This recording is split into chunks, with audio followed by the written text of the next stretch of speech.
Yeah, good afternoon. So, other day we were taking a class on supply, basically composite and mixed supplies. I hope you don't have any doubts in that.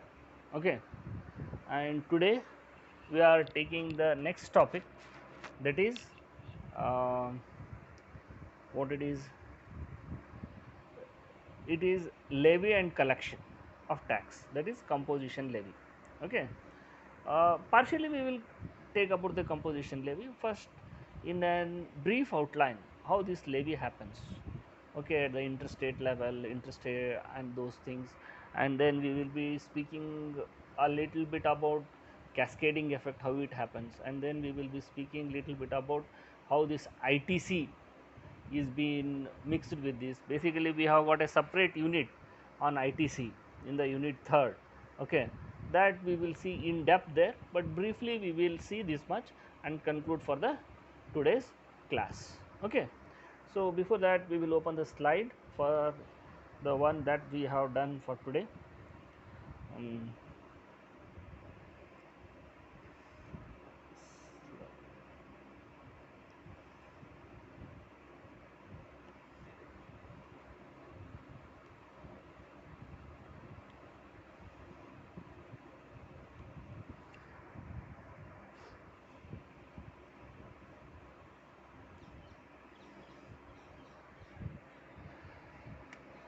as it can be seen, this is a class for Lingarajappa Engineering College MBA department for the indirect taxation class, and then we are dealing with levy of tax. Okay, next, that is the topic here. See, as it has been said earlier, GST. Okay, why actually GST? What is the basis of charge for GST? Actually, that one has to understand. GST is generally applicable on supply. Hello, yeah, tell me. Screen ಕಾಣಿಸ್ತಾ ಇಲ್ವಾ? ಕಾಣಿಸ್ತಾ ಇದೆಯಲ್ಲ, ಕರೆಕ್ಟಾಗಿ ಇದೆಯಲ್ವಾ?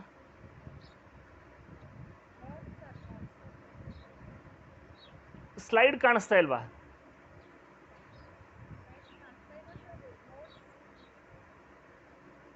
Notes ಇದೇನು slide ಆಗುತ್ತಲ್ಲ, ಈ ಸ್ಲೈಡನ್ನೇ post ಮಾಡ್ತೀನಲ್ಲ ನಾನು ಗ್ರೂಪಲ್ಲಿ. It will be basically briefly like notes only. If you want to read it for further in depth, no, you take up a textbook or the what it is called, the document that I have sent you. Okay, it is generally an extract from that itself. Okay, it is systematically as per your syllabus only. If you go through, it is a little bit more depth. You need not go that much depth as such in solving problems and all at the difficult nature, but all those topics that are there in that document are basically considered for your syllabus also. Have you got it? This presentation, what we do that through this what it is called as slides, no, it is basically an extract in proposition to your syllabus itself. Okay, even if you go through these slides, no, for briefing purpose, read it for 3 to 4 times for revision purpose, basically it will give you slight walkover of the entire syllabus that we have covered in the class, as well as which is in sync with the syllabus notified by the VTU. If you want to study a little bit more, you have to solve the assignments that we have given uh, on timely basis. Okay, and basically other than that, if you do a little bit practice for yourself, no, on problems and this one, that would be fairly enough for you for the from the examination perspective, what I feel. Okay, so GST is a single unified tax on every value add, right from manufacture to sale, composition of goods and services. Means, say suppose any product, how it takes shapes, it basically comes from the raw materials.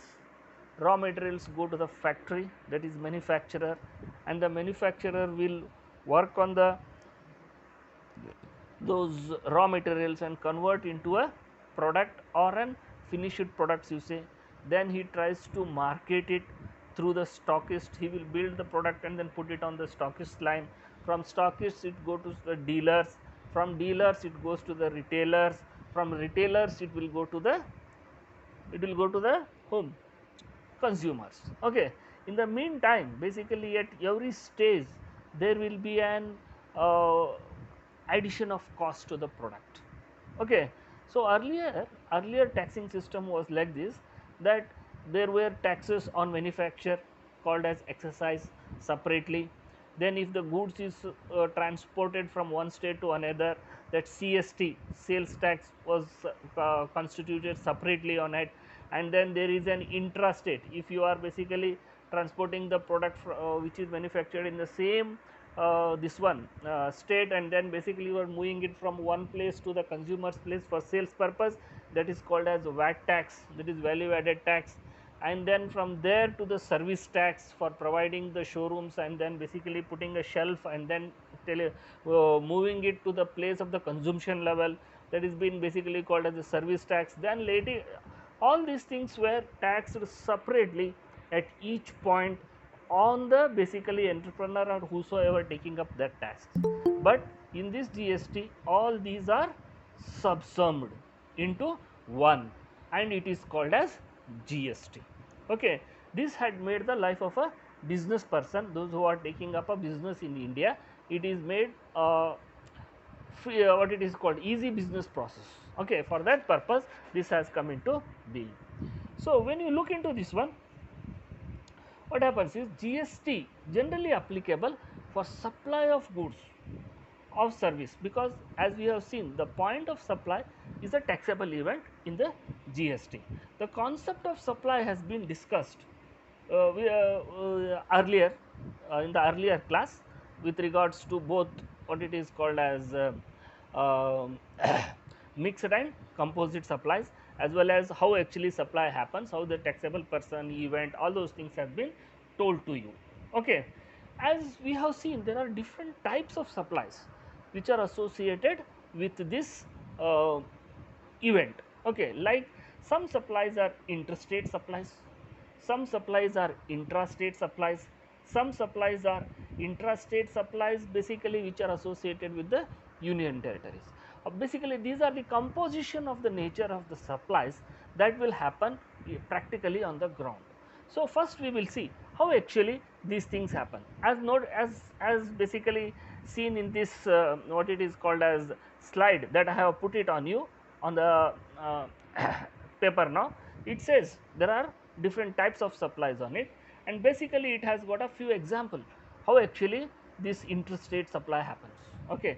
So suppose interstate supply, that is supply from one state to the another territory or another state, or territory to state or state to territory. Basically the demographical area of attribute which the Indian constitution recognizes it for doing business is at the state level, at the union territory level. So each state has got its own entity to drive the economic concepts for its people residing over there. So what happens is, if there is a supply from one state to the another state, it is been referred as interstate. Example, say suppose there is a supply from Punjab to Maharashtra, it is called as interstate. If the supply is from Punjab to Andaman, Andaman Nicobar is a what? It is a union territory. So it is called as interstate supply. So if though it is a state, from state to state or state to UT, both are referred to as what it is called as, it is called as interstate supply. How the taxing happens here at the interstate supply, that if we look into say suppose you have got a taxable value of supply of 1 lakh rupees products. Okay. Say suppose it is been stated that the interstate taxing rate for this for the goods that is under consideration under this problem is 12%, if you consider it that way.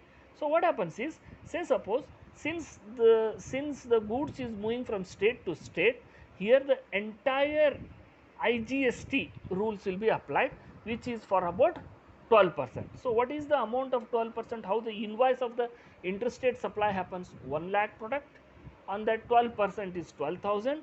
So to acquire and become a owner of that product, after paying tax, you will be paying 1 lakh 12,000. Okay. Similarly, here the 12% will go as an mixed element for both the which is collected by the central government for the as a tax purpose. Next, if you look into the interstate supplies, interstate supplies, it so happens the supply is within a state. Okay, the interstate can be of two types. Okay, it can be within the state, or it can be within the union territory, or it can be within the SEZ. SEZ is special economic zones. These are the manufacturing units. A special territory is allocated for the industrial activity purpose, where the goods produced in those territories are not for the local market. In case if you move the products that are produced in that SEZ to the local market, then it is called interstate supply. If they are moved from one SEZ to the another SEZ, where these are moved on tax free basis, hence it is called as what it is called intrastate transfer. Whatever rules happens for the intrastate transfer, no, same thing happens there also. So what happens here? For example, what is this intrastate supply? The example here goes by, if the supply is from Rajasthan to Rajasthan, that is northern Rajasthan, one district is from, if something is produced in the what it is called Jaipur, and it is moved to the Jaisalmer, then actually they will, it is within that state, the state government and central government will have an equal share on the taxing that happens on that supply of goods. Say suppose, as it is said, the intrastate supply is 12%. When it is 12%, basically interstate, what happens is one act of CST, that is central GST, will charge you 6%, and state GST will charge you 6%. Overall, what happens on 1 lakh products, 6% is charged by the central government of 6,000 rupees and state government of 6,000 rupees. So totally it is also charged by 12,000. The invoice shows separately how much is being charged by the state and how much is being charged by the state. It is not necessary in all the cases it will be same. In some cases there might be a slight variation also, and basically accordingly it is being charged in your invoice. So the lump sum amount that you have to pay in this transportation is 1,12,000, as it is shown in the second column at the end. And the third one is intrastate. When I say intrastate, when basically see what is Chandigarh. Chandigarh is a union territory. If there is a movement of goods from Chandigarh to Chandigarh, means one part of Chandigarh to another part of Chandigarh. Say suppose Bangalore, it is not a Bangalore. Bangalore is not a union territory as such. In Chandigarh North, there is an unit which manufactures something, and basically it is being transported to an other unit in the south. So it is an interstate transportation or union territory transportation. Here USST, UGST, UTGST act will apply. Say suppose accordingly, say suppose the lump sum IGST for UTGST is 12%. So here also what happens is that 12% is divided 50% to the state and 50% to the UT. So entirely, as it is happened in the earlier case within state, within union territory also it happens like this, as it is been shown in the third column at the downside. This is how generally it happens. Okay, but the supply of goods is there, no, it has got its own basically as I said, the various elements of variation of the place of the supply, basically it will determine what act has to be implemented based upon the receiver where he is stated and registered. Okay, so here there are some complications within this for applying this GST, as it has been told earlier. For the products like alcohol, liquor, this GST is included when the supply happens from state to state or within the state. And basically even the tax reverse charge. Generally GST is payable by the supplier of goods and or services. However, in few cases which are notified by the government on the recommendation of the GST Council, that is GST is payable by the recipient, okay, of supply under reverse charge mechanism. Okay, this is a special case actually. This reverse charge mechanism is one more concept. Generally what happens is this GST is being collected from the supplier, okay, the person who is sending the product to the recipient in most of the cases. This is a generic rule, and the tax is charged to the supplier, okay. But there are some cases, some exceptional cases which are written in the GST Council, okay. Some taxes needs to be collected from the recipient, and they comes under reverse charge mechanism concept, that we will study as a separate concept in the next unit, okay. So you need not worry about that, okay. And the next is there is something called as, there are some events for the supply of this interstate or within the state, there is a concept of exemption of taxes, okay.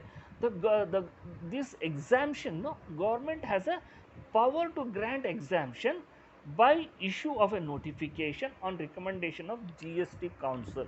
The whatever happens in the process of collection of tax, no, it should be notified through the council, and council is like a monitoring element, and they are like a legislative element for this GST. If they issue a notification, at the tax levy level, at the tax collection level, it will be basically what it is called taken care by the government taxing officers, okay.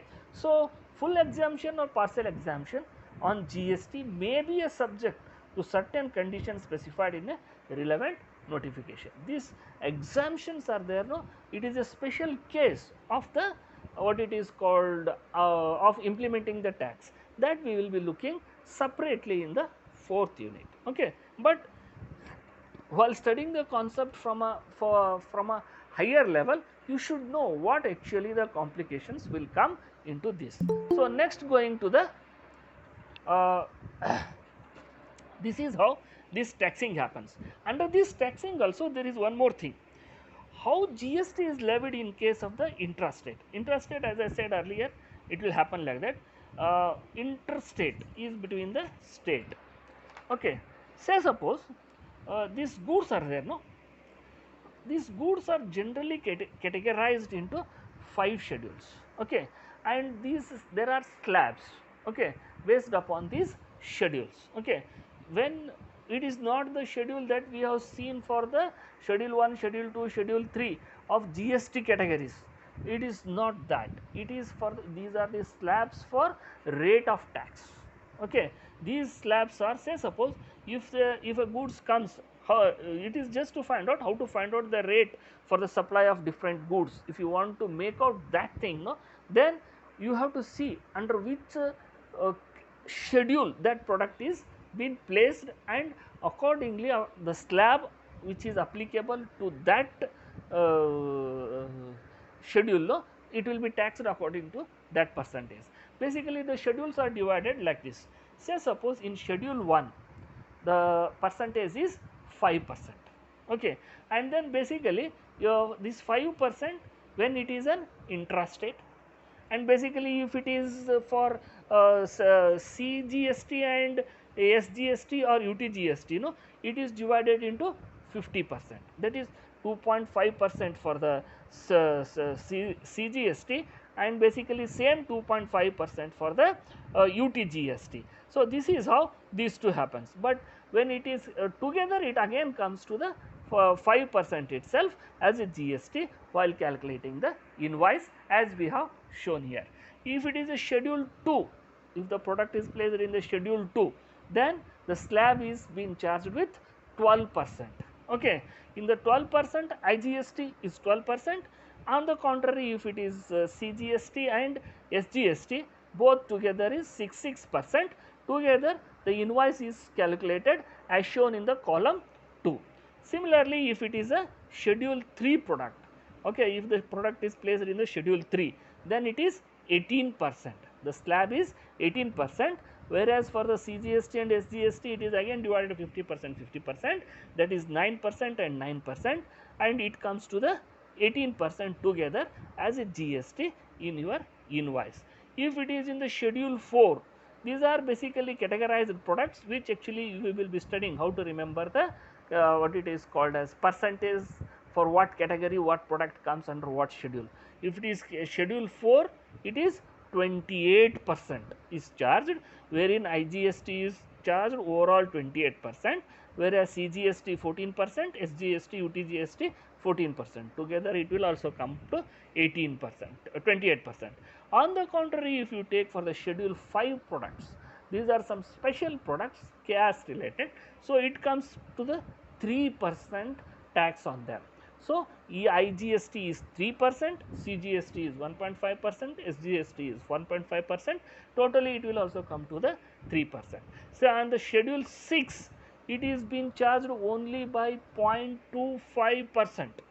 Okay, when you say 0.25%, basically what happens is, if it is interstate, it is 0.25% charged. If it is CGST, it is only charged with 0.125%, and basically what it is called as and for the UGST it is been charged as 0.25%. This is how the different slabs of the what it is called tax. Basically you should understand one more thing. The council has got a what it is called all these slabs are decided based upon the recommendation of the what it is called as council.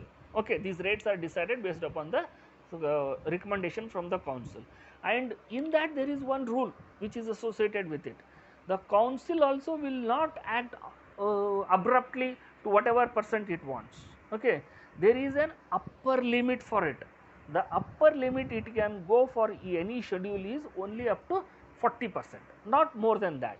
It should be less than 40%, and it should be more than any percent that is decided above 0 for any kind of category or schedule slots. Okay, it should not be more than 40%. So, we are the maximum percentage slab that we have is 28% under GST. This 28% is basically we comes under the second highest people who are charging so much heavily tax on the indirect taxation purpose in the world.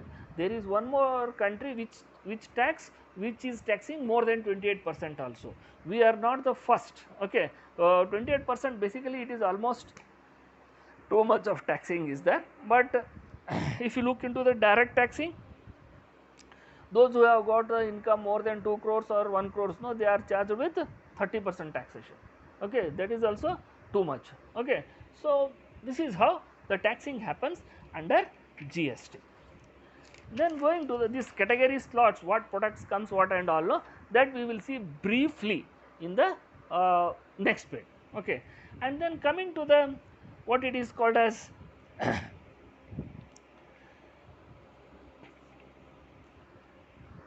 now coming to the what it is called as cascading effect. See, I have told you under GST this cascading happens. How this cascading happens? I basically doubt on the day that I have told you.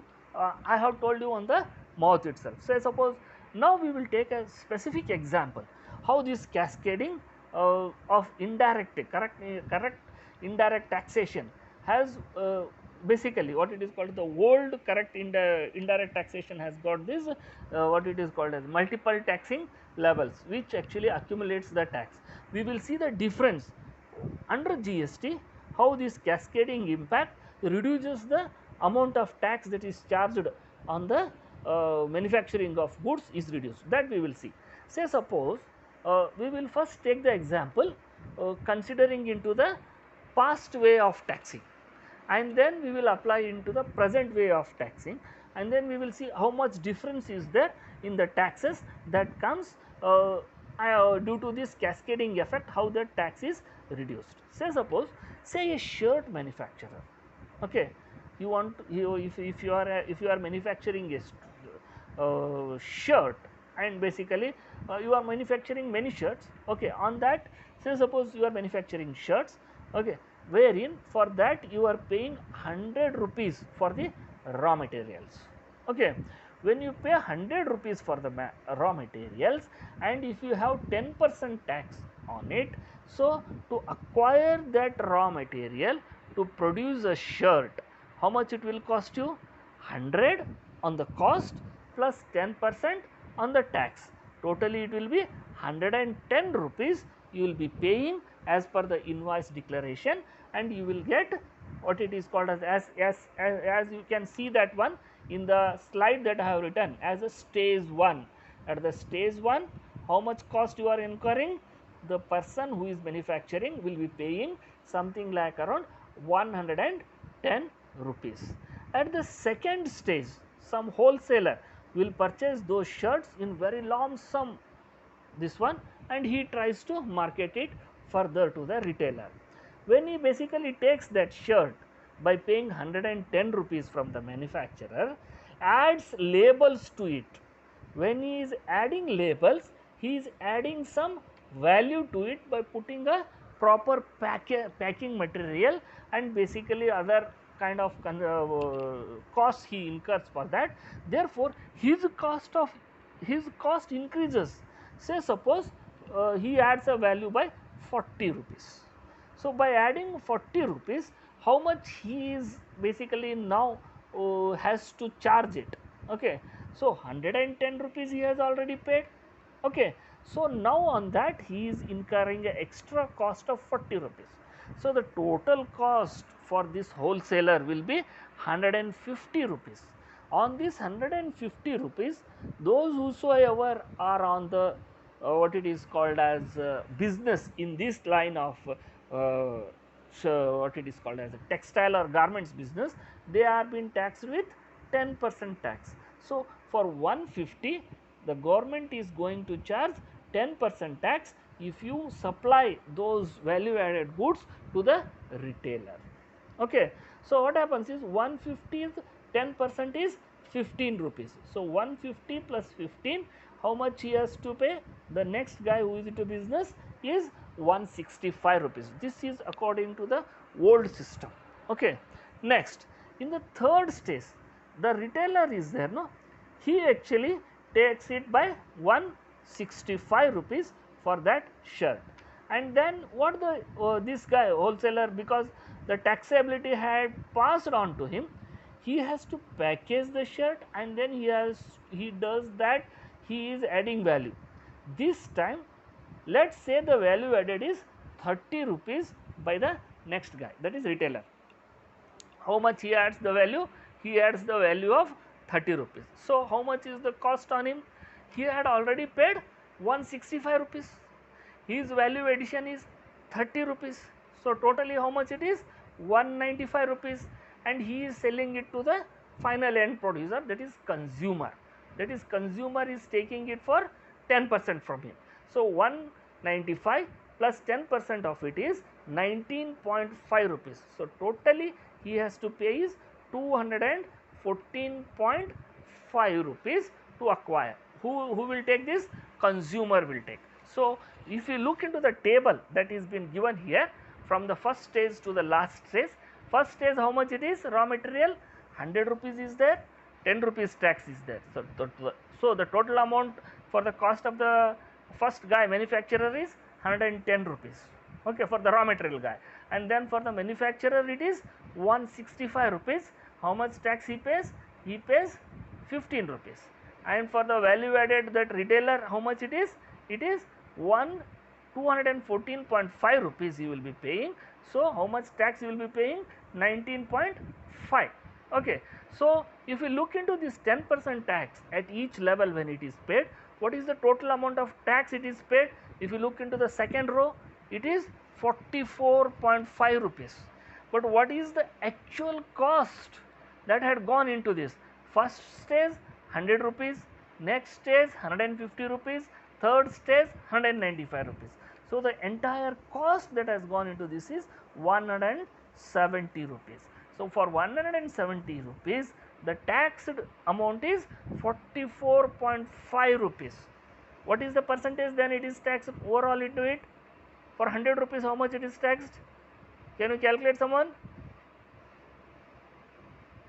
170ಗೆ 44 ರೂಪಾಯಿ 5 ಪೈಸಾ ಕೊಟ್ಟರೆ 100 ರೂಪಾಯಿಗೆ ಎಷ್ಟಾಗುತ್ತೆ? ಕಡಿಮೆ ಆಗುತ್ತೆ. ಹೆಚ್ಚ ಕೆಳಗ 17 ಕೆಳಗ ಮೇಲೆ 10 ಇಂಟು 44.5 17 1 ಜಾ 17 17 2 ಜಾ 34 34 ಪ್ಲಸ್ 105 17 7 ಜಾ ಅಂತ ಇಟ್ಕೊಡ್ರಿ. ಅಂದರೆ 17-18% ಆಗುತ್ತೆ. ತಿಳಿತು? So the tax paid is 44.5 rupees totally, and the total amount that is being charged is 214.5.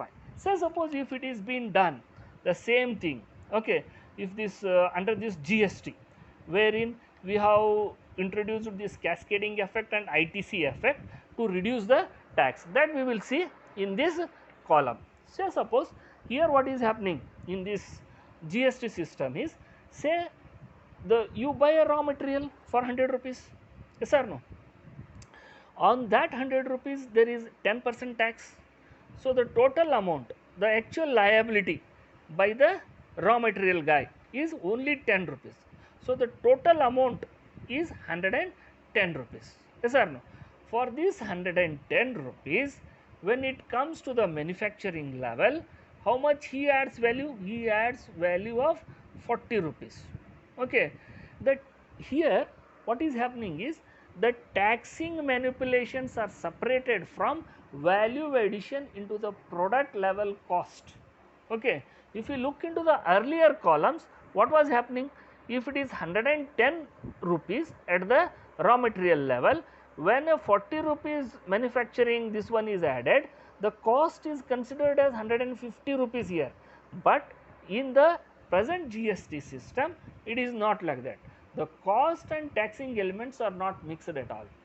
So what is happening here? For 100 rupees, how much value is added? Only 40 rupees value is added. So when 40 rupees value is added, the taxing happens for the entire whole amount of the cost. That is, for 140 rupees, if 10% is the tax, how much he has to pay? 14%. Yes or no? In this 14%, when the cost was 10%, the earlier guy, the raw material guy, had already paid 10 rupees. So the liability on this manufacturer to pay is only 4 rupees. The 10 rupees is already paid by him. This guy is supposed to pay only 4 rupees. So the cost, the entire cost on the product will be 140 plus 14 rupees. It comes to 154 rupees. And at the next retailer addition level, what is the amount of the cost that he will be adding value? He will be adding 30 rupees addition.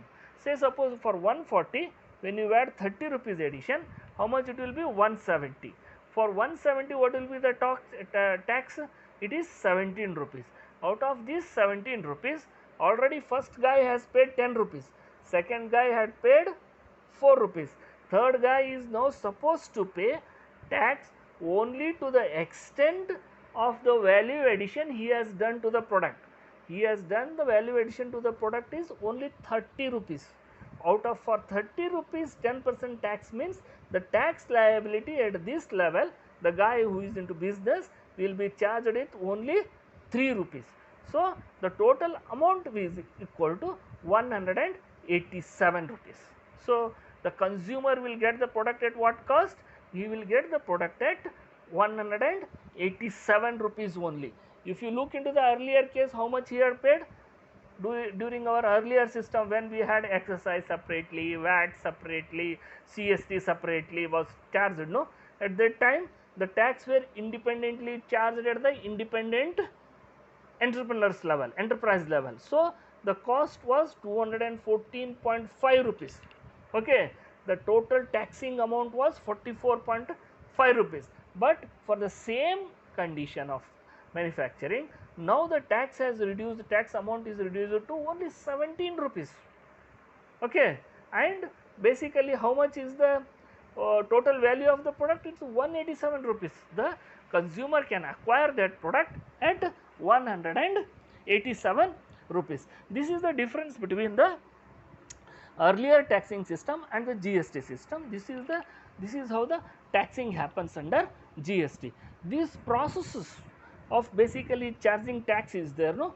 There are different levels, GSTR1, GSTR2, at different levels are there based upon the what it is called quarters of the year and the nature of the product, okay, for doing the business, that we will study in the earlier. But now you have to understand how actually the manipulation of the GST happens. This is how it happens here. Okay, I hope you have understood. Who is there? Rupa? Hello, ಅರ್ಥ ಆಯ್ತಿಲ್ಲ? ಅರ್ಥ ಆಗಿಲ್ಲ ಅಂದರೆ ಕೇಳ್ರಿ, ಇದು second time ಹೇಳಾಕತ್ತೀನಿ ನಾನು, ತಿಳಿತು. Because you should understand the difference how actually this cascading happens. Problems ಇರೋದು ಅಲ್ಲೇ ಡಿಫ್ರೆನ್ಸ್ ಆಗುತ್ತೆ. ಅರ್ಥ ಆಯ್ತಾ? ಹಾಂ. So this input tax credit is there. One more concept actually which actually lowers the burden of the person who is paying the tax, no, who is there into business. The one more concept is input tax credit. This concept generally we have already done with 45 minutes of class. Now I feel if you have doubts you can ask the doubts, or else this input tax credit is there, no. Actually this input tax credit concept is exclusively dealt in depth in third unit if you look into the syllabus. But here I wanted to brief you a little bit about how actually the basic concept of input tax credit is there to avoid the cascading effect of duty. Okay, that actually I want to relate it because we have studied this how cascading happens, and have you understood not till now what I am saying? It's only your words which matters to me. Okay, so remaining thing that whatever is there, no, that we will see in the next class with regards to composition taxing scheme.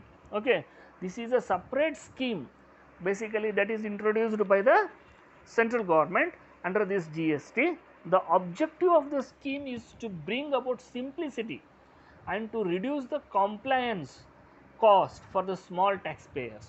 This composition products basically it comes under the people those who have a business turnover, aggregate turnover of 75 lakhs or less, in some cases up to 1 crore also.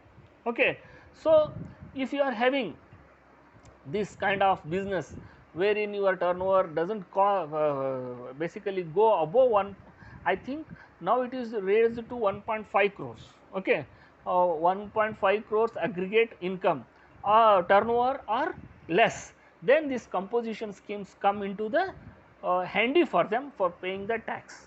Okay, so the objective of this scheme is to simplify and reduce the compliance cost of the taxpayers. Okay, this is only for small taxpayers who have a annual turnover of 1.5 crore to 1 crore in the preceding financial year are eligible for this. Okay, the details of this, how these calculations and the conditions and the registration and manipulation happens, that we will be seeing in the next class. That is the topic as per the syllabus of yours. Next is composition scheme. Okay, okay, and we will partially we will deal with that what it is called as input tax credit also in that. And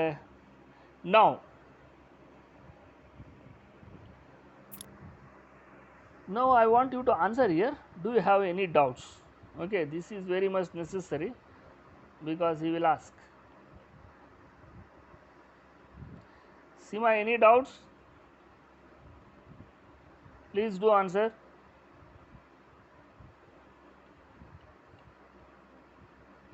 Kaveri, Pooja, Rupa is there. See, many people are not coming. Pooja has not come. Shilpa has not come. I don't know what has happened because I have called them in the afternoon class. See what happens, why I am taking in the afternoon. Please understand me. Morning there will not be supply in my village. So I will not be able to make the slides in the morning. Yesterday I could not take the class just simply because the entire day there was no supply.